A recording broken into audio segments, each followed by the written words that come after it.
as far as minimum wage increase is concerned, we should do the right thing. We shouldn't do what is good, because you can do what is good, but it's not right. Let us do what is right. As we discuss the minimum wage, the government is here, labor is here, and the solution is in the middle. I can tell you that. Let's be very careful so that in 2 or 3 years' time, some parties will not start calling for redenomination of the Nigerian currency. Because I have seen the trend. That's something a lot of people are not watching. As we speak right now, a bag of rice is twice the minimum wage of Nigerians, right? A bag of rice is like 80,000 Nigerian naira, and the minimum wage is like 30,000 Nigerian naira. The simple question is this: what happens if you increase the minimum wage to like 200,000 Nigerian naira, and the bag of rice is twice that figure? So you're talking about a situation where in 4 years' time, the labor leaders at that time will be asking for probably 600,000 Nigerian naira. And before you know what's happening, a bag of rice will get to probably 700,000 Nigerian naira. A liter of diesel or petrol will get to like 5,000 Nigerian naira. Then the next thing that will happen is some people will start telling you that we don't need 5 naira notes. We don't need 10 naira notes. We don't need probably 100 naira notes or 200 naira notes. Through the back door now, there will be a call for redenomination of the Nigerian naira. And that is what we should be careful. If you look at what is happening, I can tell you from my practical experience, whether as a chartered accountant or as an engineer or a chartered tax analyst, they are artificially inflicted.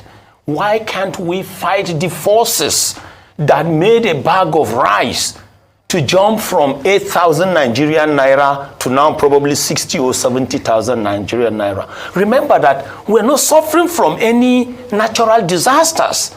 We have not experienced any worse. But from 1999 to now, you're talking about 25 years, the Nigerian currency got so eroded.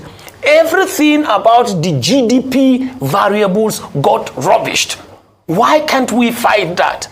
If you chase now, I'm telling you, in probably 10 years' time, the labor leaders at that time will be asking for 2 million as the minimum wage. Then the next thing that is going to happen, a bag of rice will probably get to 100, 200 or 1 million Nigerian naira. That will come for redenomination.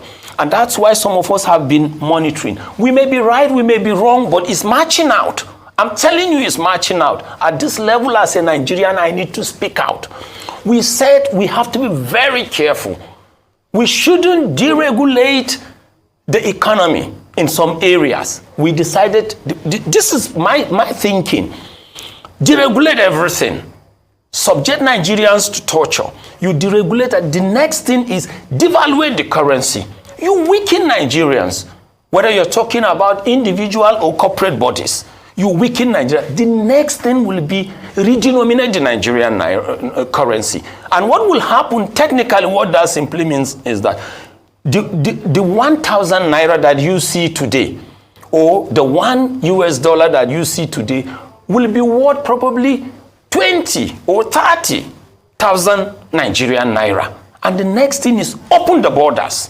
If you open the borders, everything you produce within will be so expensive that you will rely on imports.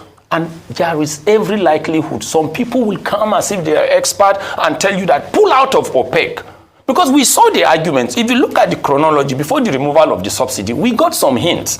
We started with kerosene. People were saying, be very careful. Don't go that way. But we have those I can best describe, and quote me that I said so. They are economic, not really vampires, but they were propagandists. Technocrats that reduced themselves to propagandists. They said we were losing our crude oil through the borders.